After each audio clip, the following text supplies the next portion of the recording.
I think this whole system of investor-to-state dispute settlement represents a big burden, not just to the states in the Global South, but more so to the people of the Global South. And when we talk about the cost of investment arbitration, we're not just talking about the cost of litigation, which is very high as well. Let me give you an example of the high cost of litigation and why I said it's a burden.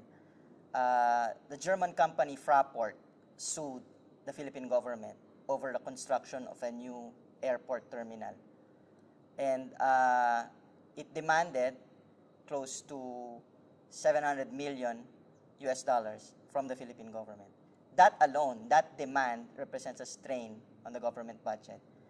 But that original case was ruled in favor of the Philippines because of some questions of jurisdiction and the fact that the contract was canceled because it violated a national law. But even if it won, in a sense, quote unquote, in that original case, the Philippine government had to shell out close to 60 million US dollars in terms of paying high-priced lawyers in order to argue, basically, its case in the investment tribunal. So even if you win the case, technically, governments lose because of the high cost of litigation.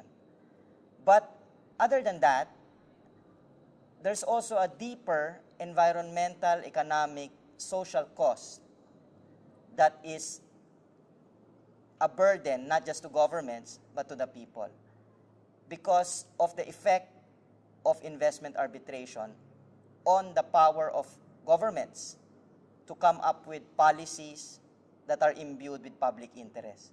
So now the government of the Philippines is very wary of these kinds of cases, and it will think twice before it issues or comes up with policies that corporations might not be happy about.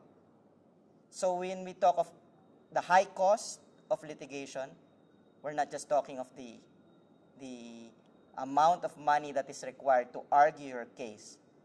Incidentally, the 60 million US dollars is enough to construct close to 3,000 new classrooms that are badly needed in the Philippines. So on the one hand, you make the corporations happy, you make the lawyers that argue these cases happy at the expense of people's interests.